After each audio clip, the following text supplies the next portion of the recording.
Assalamualaikum warahmatullahi wabarakatuh. Bismillah, alhamdulillah, wa syukurillah, ala nikmatillah, la haula wa la quwata illa billah, amma ba'du. Pemirsa, ketemu kembali dengan Kilamu Putro. Salam budaya warisan Nusantara. Pemirsa, izinkan saya untuk melanjutkan keterangan-keterangan saya tentang Menak Jinggo, Pangeran Mojopahit yang dikuyok-kuyok. Pemirsa, di kesempatan yang lalu,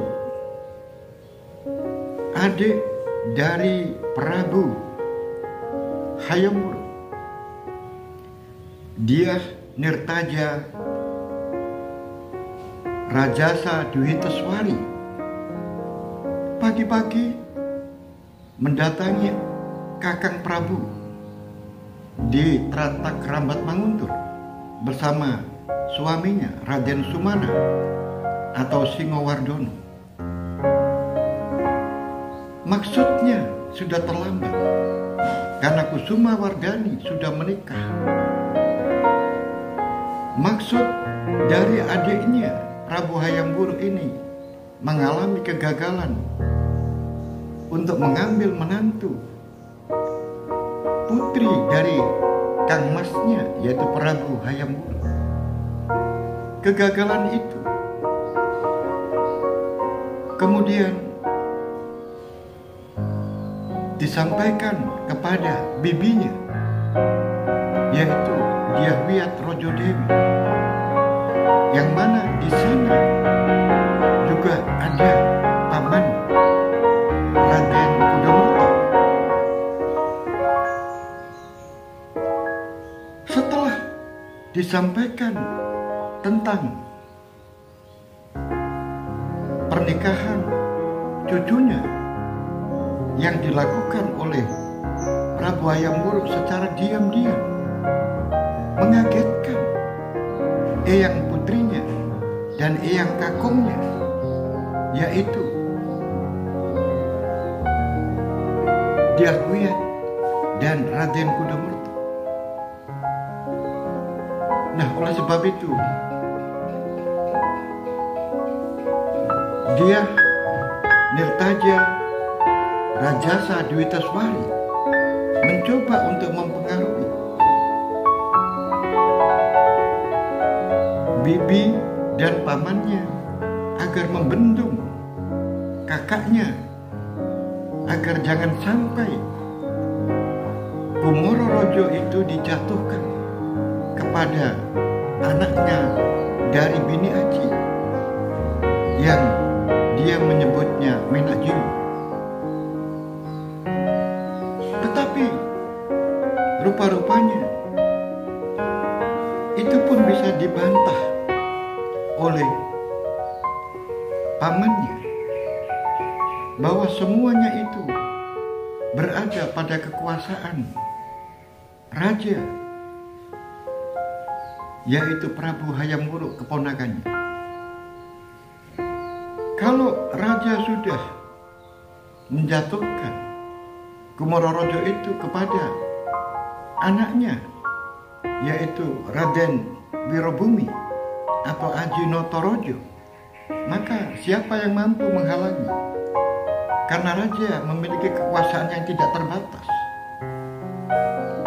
Pemirsa dimanapun Anda berada, mempengaruhi bibinya, yaitu Dyah Wiyat dan pamannya Raden Kudamerta, merasa gagal. Akhirnya Dyah Nirtaja Rajasa Dwiteswari ini mencoba untuk mendatangi ayahnya, yaitu Raden Cakradara, sambil memberikan kabar yang mengejutkan karena eyangnya mungkin juga tidak tahu kalau cucunya sudah menikah. Setelah datang di hadapan ayahnya, yaitu Raden Cakradara yang sudah tua, yang sakit-sakitan, utamanya tidak bisa melihat benda-benda dengan jelas, maka Raden Cakradara setelah diberitahu kalau cucunya Diah Kusumawardhani sudah menikah, maka Raden Cakradhara sangat gembira karena cucunya sudah menemukan jodoh. Nah, apa yang diangan-angan oleh Diah Nirtaja Dwitaswari ini? Agar Kumororojo jangan sampai jatuh ke Wirobumi. Demikian juga Cakradhara memberikan solusi, justru malah disuruh mendukung kakaknya, yaitu mensetujui apa yang menjadi keputusan raja. Karena raja memiliki tugas dan tanggung jawab bukan hanya pada pemerintahannya saja ini, tetapi juga mengantarkan keselamatan negara untuk di masa-masa yang akan datang, yaitu dengan memilih orang yang tepat sebagai penggantinya. Tentu saja mencoba mempengaruhi Cakradhara tidak berhasil. Oleh sebab itu, Diah Nirtaja Rajasa Dwitaswari ini mendengar kalau Sang Arya Mandalika Laksamananala ada di kota raja dari tugasnya yang ada di Dramasraya. Dia sudah kembali ke Majapahit. Demikian juga Dwitaswari juga mendengar kalau Empu Tanding, yaitu Wredo Mantri, sudah datang dari Dompu. Oleh sebab itu, Diah Nirtaja mencoba berpikir untuk mempengaruhi kedua tokoh ini. Pemirsa dimanapun Anda berada, akhirnya dengan berbagai macam cara, Diah Nirtaja Rajasa Dwitaswari ini akhirnya bisa mempengaruhi dua tokoh kerajaan yang sangat berpengaruh. Pemirsa dimanapun Anda berada, kita ikuti di Kepatihan. Di Kepatihan, dua pasang kemanten baru sudah bersiap-siap untuk menuju Trata Kerambat Manguntur bersama keluarganya, yaitu Ki Turo Bremi dan ibunya. Oleh sebab itu, Gajah Enggun juga mempersiapkan diri karena harus menemani, mendampingi rajanya, yaitu Prabu Hayam Wuruk. Demikian juga Bini Aji juga bersiap-siap untuk pergi ke Trata Kerambat Manguntur untuk mendampingi suaminya, yaitu Prabu Hayam Wuruk. Pemirsa dimanapun Anda berada, setelah keluarga dari Japanan ini turun dari kereta di depan pintu gerbang utama Kerajaan Mojopahit, yaitu Purwakerta, maka dengan merendahkan dirinya karena memberikan penghormatan kepada besannya, maka Prabu Hayam Wuruk dan Bini Aji turun dari Trata Kerambat Manguntur untuk memapak besannya. Bahkan karena Ki Turo Bremi dan istrinya sudah lebih tua usianya daripada Prabu Hayam Wuruk dan Bini Aji, maka dengan santunnya maka Prabu Hayam Wuruk menggandeng besannya. Demikian juga Bini Aji menggandeng besan putrinya, kemudian mengajak bersama-sama menuju ke Trata Kerambat Manguntur. Kemudian di belakangnya adalah dia Kusuma Wardani bersama dengan suaminya, yaitu Raden Noropatio. Pemirsa dimanapun Anda berada, Gajah Enggon kemudian mengambil tempat. Demikian juga Bini Aji yang selalu memberikan dorongan dan sokongan suaminya duduk di belakang kursi singgasana. Dan beberapa prajurit untuk mengawal, semuanya sudah berjaga-jaga. Akhirnya, pemirsa dimanapun Anda berada, di dalam pertemuan kekeluargaan ini, Prabu Hayam Wuruk memberikan wejangan-wejangan kepada keluarga Japanan dan juga kepada anaknya Dyah Kusuma Wardani dan menantunya Raden Noropatio. Wahai besan saya, Ki Turo Bremi, aku bersyukur karena kita sebagai orang tua bisa mengantarkan putra-putranya untuk menuju ke jenjang rumah tangga. Itu adalah semua orang tua punya harapan seperti itu. Dalam bahasanya yang sudah lumrah di masyarakat, yaitu anak-anaknya supaya bisa mentas, artinya bisa mandiri, bisa memikirkan dirinya dan keluarganya, karena dialah yang akan meneruskan generasi-generasi keturunan kita. Oleh sebab itu, Ki Turo Bremi, aku titip sampaikan salam saya di keluarga besar di Japan. Kalau nanti Ki Turo Bremi sudah pulang ke Japan, dan mari kita sambung tali persaudaraan ini. Jika ada masalah, dibicarakan bersama-sama. Kita harus bermusyawarah. Baiklah, terima kasih Gusti. Saya sungguh tidak menduga, tidak mengira kalau saya berada di tempat ini. Dan aku berterima kasih secara pribadi kepada Paduka Prabu. Paduka Prabu begitu baik kepada saya dan istri saya. Oleh sebab itu, Gusti Prabu, aku sebagai orang tua hanya bisa menitipkan anak saya kepada Gusti Prabu dan keluarga di kerajaan ini. Baiklah, aku terima titipan itu, Ki Turo Bremi.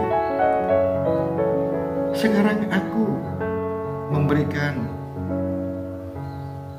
wejangan kepada putriku. Dengarkan putriku. Kusuma Wardani sekarang sudah berbeda dengan Kusuma Wardani yang lalu. Sekarang kamu sudah punya suami. Suami itu adalah panutan. Suami itu adalah contoh. Suami itu harus diturut. Dan suami harus dicontoh. Nah, oleh sebab itu, anakku, kamu harus menurut apa yang diperintahkan oleh suamimu. Kamu harus menurut apa yang menjadi pemikiran-pemikiran dan pandangan-pandangan dari suamimu. Sebaliknya, kamu Noropatio, karena kamu menjadi contoh, maka berbuatlah yang baik supaya supaya bisa dicontoh oleh istrimu. Karena kamu menjadi orang yang dienut, maka kamu harus memiliki pandangan-pandangan cara hidup yang baik agar kamu di dalam membawa istrimu dan istrimu yang mengikuti kamu tidak tersesat. Karena apa yang kamu lakukan adalah baik. Tapi kalau tidak baik tentu saja tersesat. Begitu anakku. Dan jangan lupa kamu berdua, Kusuma Wardani, ajaklah suamimu untuk minta restu kepada para sesepuh. Datangi kakekmu, Raden Cakradara. Datangi kakekmu, Raden Kudomerto. Dan nenekmu satu-satunya yang masih hidup, yaitu Dyah Wiyat Rojo Dewi. Dan juga jangan lupa datangi ibumu, mintalah doa restunya. Dan kepada bibi-bibimu yang lain.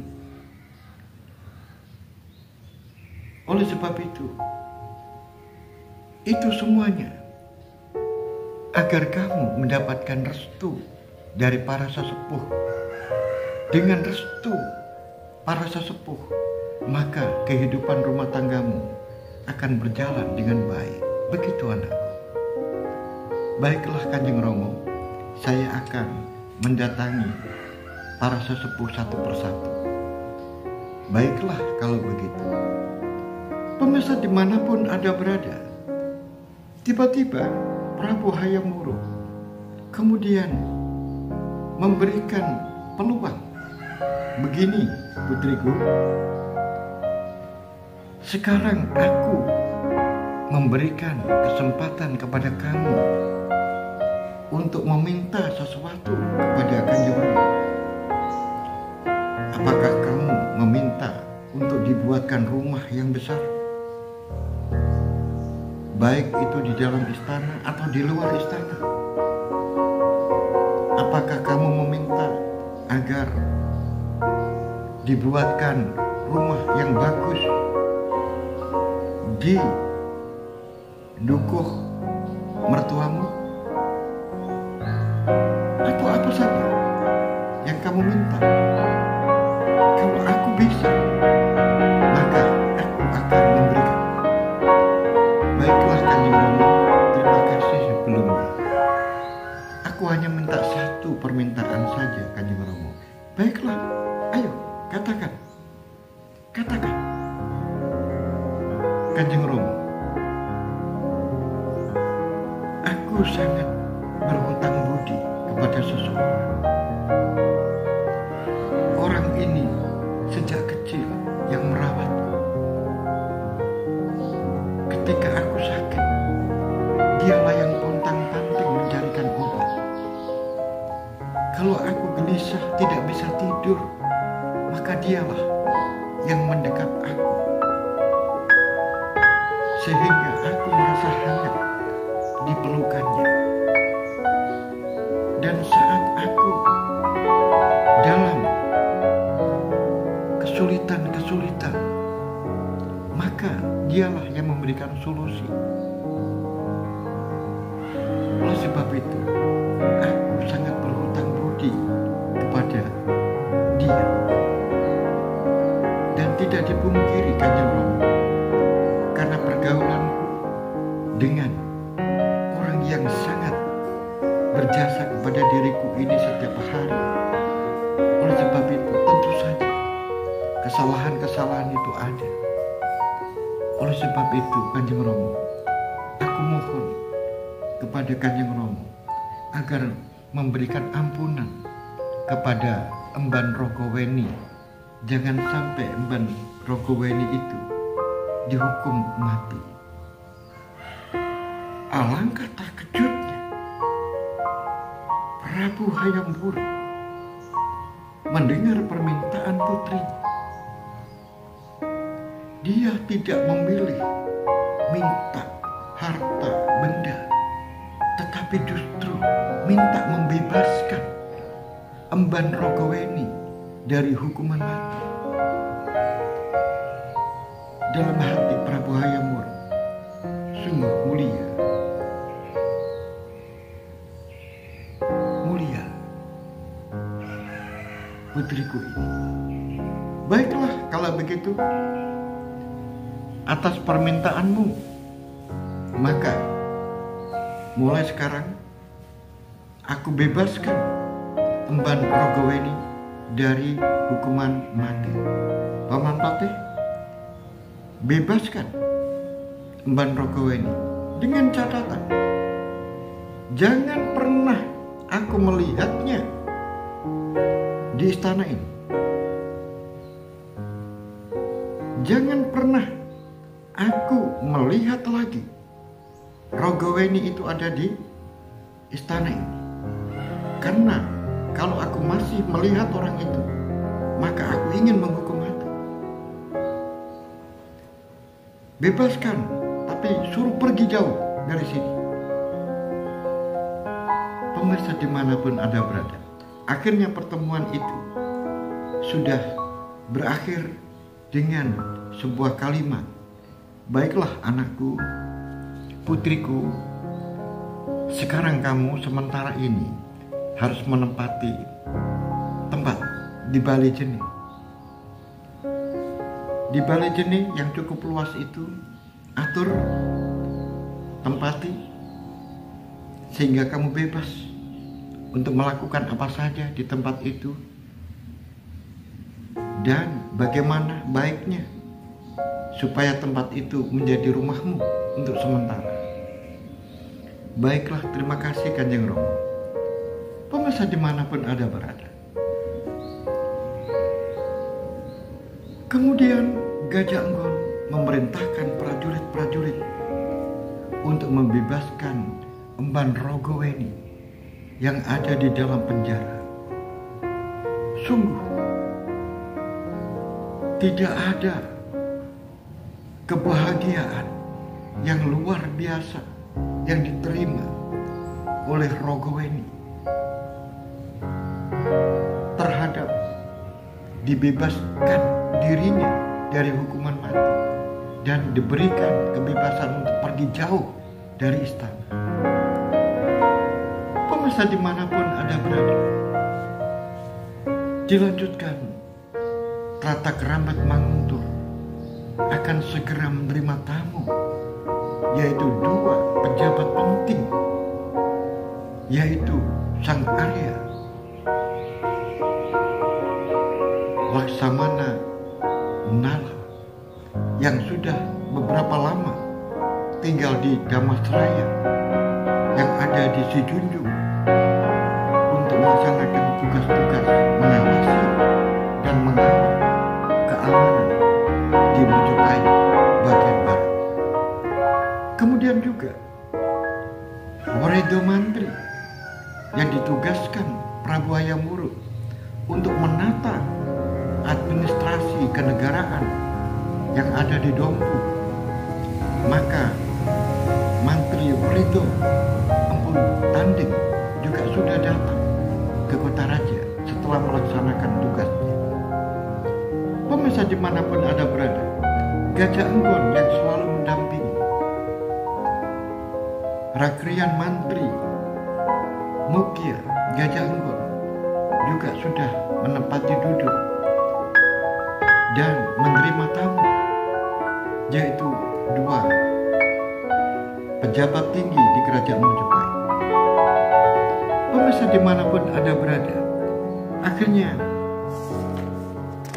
Prabu Hayam Wuruk menyapa, yaitu dua pejabat Mojopahit itu. Bagaimana kabarnya Paman Laksamana Nuwun? Dan juga bagaimana kabarnya Paman Waredo Mantri Empu Tanding? Akhirnya Laksamana Nolo memberikan penghormatan kepada rajanya dan berkata, keadaanku baik, Gusti Prabu, dan kehadiranku ini tentu saja membawa berbagai macam persoalan-persoalan yang akan saya sampaikan nanti. Tetapi aku melihat Prabu sekarang badannya langsing, tidak seperti dulu. Iya, ini gara-gara istriku. Istriku Bini Aji. Aku mulai sekarang sudah tidak makan daging karena istriku hanya memberikan daging-daging yang tidak ada lemaknya. Jeruan-jeruan sudah di stop semua, tidak boleh. Ternyata aku sekarang sehat, tidak sakit-sakitan. Badan-badanku yang dulu sering sakit, cekot-cekot di sendi-sendiku, sekarang semuanya hilang. Sehingga aku percaya sakit itu juga bisa disebabkan karena makanan. Oleh sebab itu aku menyarankan kepada Laksamana agar mengurangi daging-daging yang berlemak supaya lebih sehat lagi. Terima kasih Gusti Prabu nasihatnya. Sekarang Paman tanding, bagaimana kabarnya? Demikian juga Prabu, terimalah sembah sungkem saya. Aku sehat dan aku juga sama seperti apa yang disampaikan oleh Laksamana Nolo, bahwa aku juga akan memberikan laporan-laporan penting karena banyak sekali permasalahan-permasalahan yang harus kita pecahkan. Baiklah kalau begitu. Pemirsa dimanapun Anda berada, bagaimanakah kelanjutan kisah ini? Apakah yang akan dilaporkan? Permasalahan-permasalahan yang akan dilaporkan oleh Laksamana Nala? Dan apa pula yang akan dilaporkan Wredo Mantri Empu Tanding?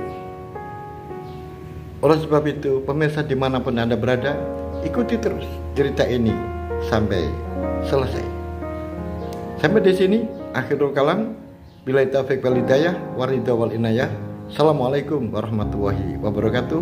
Salam budaya warisan Nusantara.